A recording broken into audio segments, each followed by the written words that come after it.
wider now with the Ultra, and so we get a larger field of view with the same level of detail.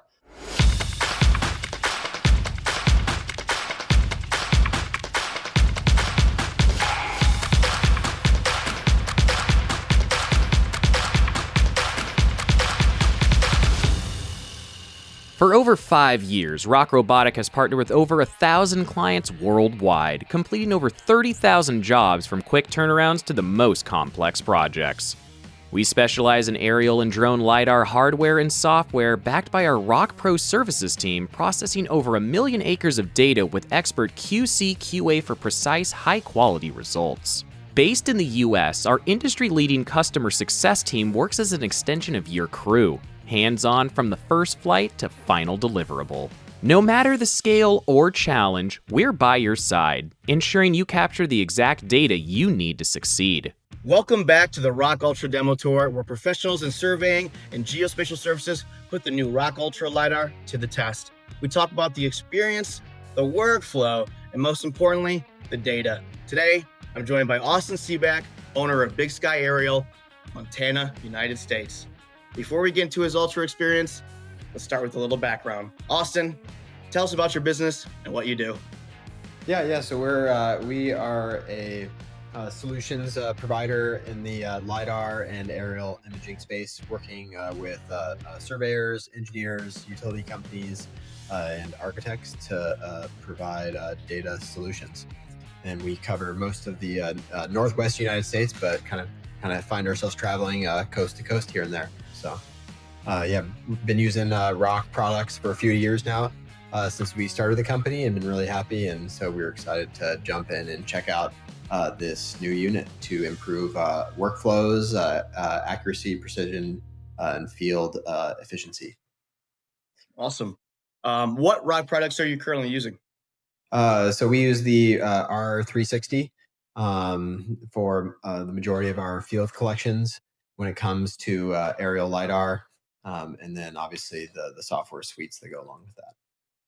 Absolutely. The R360 is the first product that I helped launch coming on with ROCK Robotics. So it's been a while now. It's been about four years. So cool, man. You've been with us for a while now. We really appreciate that.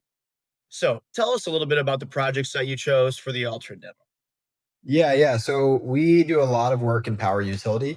And with that, we're doing a lot of corridor mapping. So whether that be for vegetation management in terms of looking at the analysis between the lines, the trees, etc., for both grid hardening and wildfire prevention.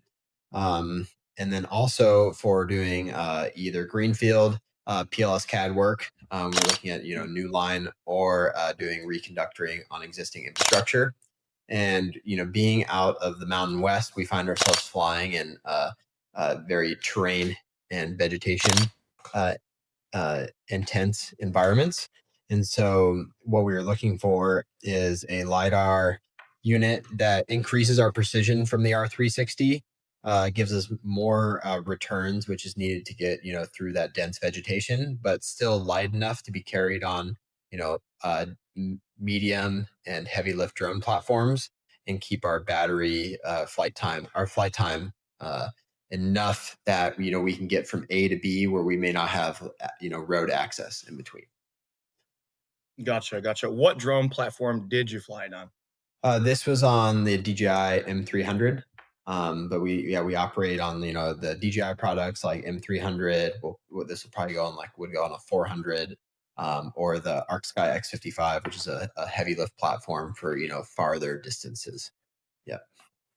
Okay, great. What was it like flying the ROCK Ultra? It was really straightforward and easy. Starting and stopping the unit, very straightforward. Worked every time. No hiccups. And then as far as the calibration goes, is the same as the R360, so it's easy to build those into the flight plans. And then as we went through, didn't have no changes to our workflow, and was fairly seamless from start to finish. Love to hear that. So what stood out to you about flying at higher altitudes or not needing the terrain following? I know you mentioned that the job in specific was something that could be somewhat challenging with other LiDARs that you're flying. What stood out to you about the Ultra, the differences there? Yeah, so the big difference here is, we're able to fly higher and faster. And so, higher gives us more distance between any obstacles we may encounter on the ground, that being specifically trees.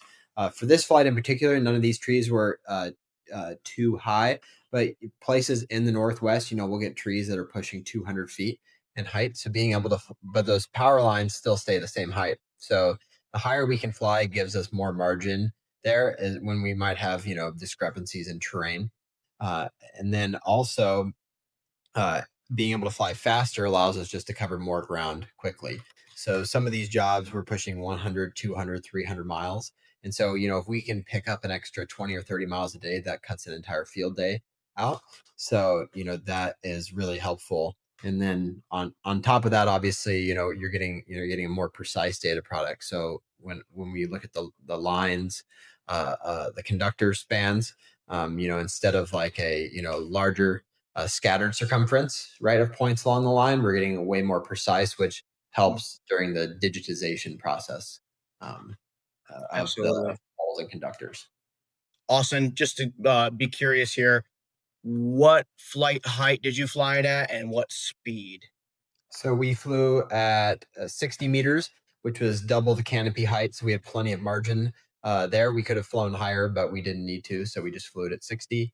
And then we flew at 10 meters per second, which, any faster than that for this type of a collection, it can be hard to keep up. So there was no reason to fly faster. But, in our testing, we could have flown faster than that. And I should say, too, this was a single pass collection as well. So Oh, no, great. no double back. Yep. Awesome. Awesome. Love to hear that. One pass. So, speaking of that one pass, how did the Ultra shape the way you planned your mission and your time in the field? So yeah, so what was really nice about the Ultra, obviously, when you fly higher, less obstacles, so you're less concerned. So that just brings the stress level of the field team down. And then when you're flying faster, more ground, less time. So we were able to do all of this in and out, setting up the receivers, uh, calibration, both flights, and pack up in under 4 hours. So that really helps, especially when we're having to drive multiple hours to the site. Really just allows for to be able to get in and out before things such as weather, which would be here. Our main concern is wind, and then with that afternoon wind, and then being able to get home at a reason. Awesome. Great. So, you made it home at a reasonable time, I assume. Yeah, home for dinner. Yeah. What'd you have? Oh, I don't remember, but I'm just joking. Okay. Yeah. So, okay, this is a perfect time. Let's segue. Let's bring that beautiful data up on the screen so we can show the world what Austin Seback, a Big Sky Aerial, Montana, map with the ROCK Ultra. All right, guys, we're looking at a utility corridor vegetation management data set from the ROCK Ultra in Austin with Big Sky Aerial. It looks great. Let's talk about it. Yeah. So what stood out to me is, we're getting a really large swath. And why that's important is because, anywhere near the line corridor, we're trying to identify hazard trees, that are leaning, dead, that could fall and overstrike the line corridor. So, we need, especially in these areas where we have taller trees, that width on either side of the line. And then we also need good ground penetration because we need to say, hey, how tall is that tree to do those calculations? And, all throughout, right, we're just doing single pass, 10 meters a second at 60 meters. I didn't really see any areas where we were lacking that penetration. So we have great ground coverage. And then, like I said earlier, the precision really impressed me. We didn't have any fuzz around the lines. It's very clear, that line detail on the conductors from span to span, which really helps with the digitization process. Yeah, That's look at those lines. They look most great, man. important. Yeah, most important when we're doing reconductoring, having that precision. But it's always just nicer to look at clean data when you can easily tell what is what. Yeah. Yeah, absolutely. Absolutely. And this data looks very, very clean. Those lines came in Really, really, really sharp, guys. So you spoke a little bit about, being able to get that great ground penetration. What kind of features or ground detail were you able to capture with the Rock Ultra?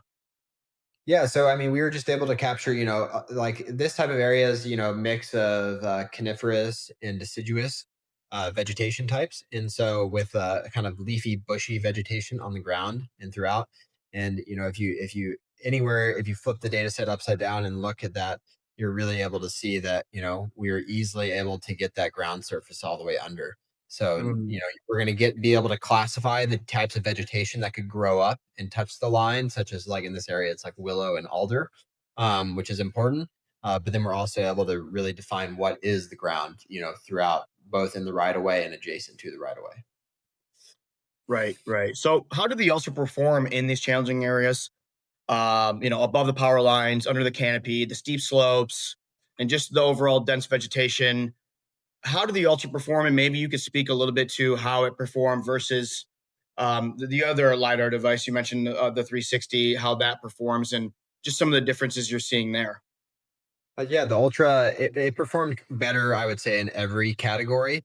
The R360 with the XT32 is great, but the further you get away from directly beneath the sensor, we definitely lose a lot of that ground, due to the returns and the points per second being put out, uh, and then as well we're definitely not getting as big of a field of view, because right with we're flying higher now with the Ultra, and so we get just a larger field of view with the same level of detail, if not more. And then obviously that precision on top of that, it's just a less noisy uh, point cloud, which for aerial lidar, anytime you can reduce that noise, it always helps.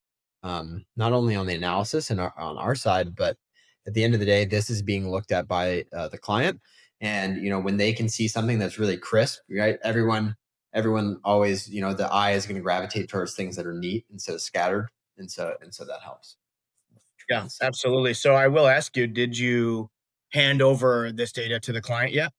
Not yet. So yeah, we're still working on it. But what'll be exciting is this is our second year doing this for this particular client, and so we're going to have the two data sets, and so they're eager to see just that increase in quality. So. Awesome, awesome. I'd love to hear more about it when you do.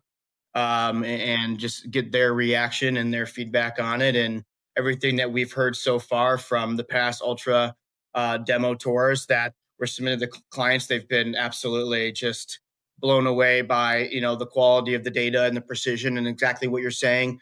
It's not noisy, it's clean, and your eye naturally gravitates towards the data when it's clean. And you're able to look at something and be just thrilled with the results and knowing that it's getting the job done exactly how you need it. So, guys, this I want the world to know the Rock Ultra Demo Tour is being used on real world jobs. They're not just demonstrations.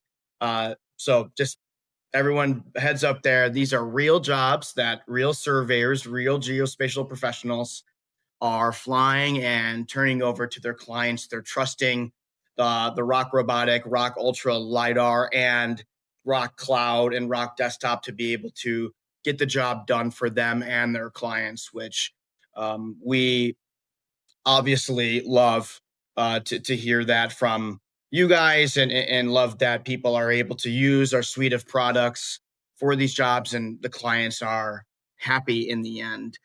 And at this point, guys, what I'd like to do is introduce our very own Rock Pro Services Manager, Jamie Lackner. She's in charge of QC QAing our clients' data sets to make sure that they are absolutely perfect when they're delivered to the client. Welcome to the call, Jamie. How you doing? Thank you guys for having me today. Um, Kind of echoing off what Austin was saying, especially in these situations where it's vegetation management encroachment, which was something I did in a former lifetime. You really are trying to make sure that the detail and the level, and granted, I have had it zoomed out just to kind of show, how much data they were able to capture, but really going in and zooming shows you get that detail to see how close vegetation truly is to the power lines, what is a hazard. And it's also used, Austin and I had a lovely conversation talking about like making sure that the tree trimming that says it's going to get done actually gets done. Um, so that was something that I found particularly stunning about this data set. Um, and in both these data sets, another thing is it's kind of hard to tell when we're just looking at the point clouds. These projects are around a lake. If I come and look at the surface model, it really does show the elevation change. I know this wasn't the focus of this data set by any means, but I found it really illuminating, just kind of seeing going down to the water's edge and getting closer, how much detail you're able to get. And this is the same flight here. I just have it in a different tab so that it loads a little faster. So we weren't waiting for it to load. But in these kind of environments, I just definitely was very interested to see just how well, especially when you kept saying single pass. With other sensors of the past, I've always been like, oh, single pass, that's scary. What did we actually capture? But I didn't have any sort of doubts here. And it was really nice to just kind of see the wires come in and get that detail that you guys need, but ultimately your clients need. And it shows through on this data set. Awesome, Jimmy. I really actually love that. Rock Ultra, less scary. Can we use that?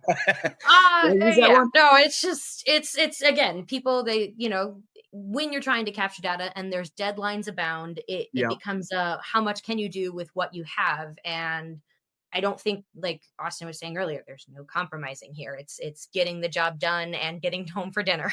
Austin, I'd like to hear a little bit more about this data. What strikes you as something that's interesting, unique? What's cool about this data? Yeah, so what I think is impressive is, right, we're flying along the line, and so the guy wires are always perpendicular to the flight path. And so the fact that, I think on pretty much every single, we call them tangents, right? And the utility is like, the tangent poles, or corners, Jamie could chime in as well, but that it got the guy wires, which isn't as important for vegetation, but is important for reconductoring to have Yes. those. And so that's the flying 10 meters a second at 60 meters on for distribution, right? And this is single phase. So that, this is as small as obviously the smallest the conductors get, but you have very small tensile guy wires that come down Yes. from the poles. So it's impressive to be able to grab those. So I think that just shows like the level of detail that you're able to pick up. I know that sometimes when getting perfect data, it's not always a perfect execution. Were there any challenges or hurdles along the way that you had to face, and how did we overcome them? Yeah, the only hurdle we had to jump through here was the strip alignment issue. Yeah. I Yeah. remember Andrew talking about that. I'm glad we were able to work through that. And, Yeah, and I think it's just the function of the strip alignment, because it's like it's trying to anticipate, and your flight pattern, while it was great for your project needs, it just wasn't what strip alignment, like it just didn't know how to anticipate your flight pattern. Yeah, it was weird how when there was like a diverging trajectory, it cut it out. Like but I'm sure that can be fixed in some sort of. It is. It's already been, I know for a fact, Andrew and Alex are already working on deploying, like if it's not already, just because they work so much closer on Rock Desktop. I remember Andrew like showing me, and I was like, oh yeah, that needs to change because we want to make it basically plug in any flight, and the strip alignment, Works, makes it. But yeah, thank But you we for worked being through patient that. while we work with that. Yep, Yeah, it's one of the very things that helpful. as the demo tour has been going on, we just launched the product. We actually started the launch with the demo tour, and we got the Ultra, and our first demo tour video was with the customer success team, our team, and went and mapped things. And every single stage so far, there's been something we're learning and improving upon, whether it be with the algorithm or with the hardware itself. So it's been this whole process has also helped us be able to improve the product, and make it better in a way that where some companies go ahead and launch a product and put it out there, and then they get a flooding feedback of people who have already bought the product about this issue is wrong and that issue is a problem. But we've been able to kind of get it in people's hands. And a lot of the purpose of this demo tour is to be able to resolve some of those things and be very hands-on week after week. And every week, the ROCK Ultra has gotten a little bit better. And we're super, super happy about that, to be able to, learn hands-on from real surveyors and professionals of what's going on and what we need to fix. And, nothing's perfect, and we're aware of that, but we try our best to make sure that it is perfect, and dialing it in to make it make sense for everyone. So it's been a big learning experience, but also like really awesome to be able to like get this thing dialed in that way. Whereas, some products they launch and then you get a bunch of technical support questions and you're trying to figure it out. Like, this has been very hands-on with, okay, this went wrong. How do we resolve it so it never goes wrong again? And that has been uh, overall a positive and a plus. So Totally. that's what we try to do at Rock Robotic, is like be transparent. We are not gatekeepers, and we're very honest about everything. And the Rock Ultra is not perfect, but we are trying to make it perfect. So that's the difference between us and maybe some of our competitors, is we're never happy or satisfied, and we are always making the product better. And, that's all for the end result for our clients, for your clients, Austin, and for anyone that has interest in flying LiDAR in general. The tone we try to set in the atmosphere in the industry is continuously working to have a better, cleaner data set and a better product. So I will ask Austin, while you're on screen, Jamie, what's your experience been like using Rock Pro services? Yeah, really great. It's always been, you put in, what you want, it gets processed and then you get it back. And, in the review stage, if there's any, little things that, needed to be tweaked, very easy to both, do certain things by yourself. And then if further, ask support, and all those issues are always, quickly reconciled. Great. Love to hear that. So, what's your overall experience been like working with Rock Robotic as your LiDAR partner? It's been great. My big motto is, I like equipment that works every time, no matter what. And so that has always been true with the Rock products, in terms of, both, the hardware and the software. So, both obviously, Rock Desktop and either the R360 or the Ultra, both, hand in hand. When you're in the field, you have a lot of variables going on, both need to work. And in my experience, no matter if we're flying line, we're doing large topos, we're doing a variety of different services, it always works. And so that's what's important to me. Awesome. There's my second tagline: equipment that always works. They're really Yeah, simple, guys, but they're super effective. you think that'd be standard, but a lot of times, I found personally, it even if it works 9 out of 10 times, right? That's a problem when you're under deadlines. Like for this, I only had I had certain days mapped out, and we have a lot of wind on the other days, and then we have to move on to the next job, and so there we just can't come back. Like that's not a way to run things. And so that's why, we continue to use Rock, is because it just works. Right. So Awesome. Love it. 10 out of 10. Jamie, we appreciate you hopping on and going over the data with us. Thank you. Thank you guys. Have a wonderful day. thanks, Jamie. Okay, so we're going to hop back in a little bit here into the overall workflow and the impact the Rock Ultra had from field to finish. How did using the Ultra affect your entire workflow? Like it really, increased our efficiency. So we just spend less time in the field. We were able to get out of the field before it got windy, which, just decreases stress, and increases the accuracy and precision of the data product when, the drone the aircraft isn't being forced to, move erratically. And just overall, it being, a very straightforward startup and finish process, and then continuing to use the same calibration procedures makes it, really seamless to use from start to finish during the day. Awesome. I will ask, what part of the Ultra's workflow was the easiest or the most enjoyable? It's nice to just the push button sequence. Obviously, starting and stopping the aircraft, and then being able, as far as the data storage on the aircraft goes, not having to worry about data sets being overridden and having plenty of room to collect a day's worth of data is makes the whole process more seamless, because now what you become focused on once the lidar is started is just going through your normal flight procedures.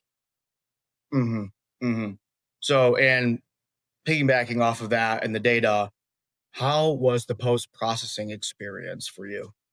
It was good. It's good. It's obviously a lot more data, so it takes Mm-hmm. longer.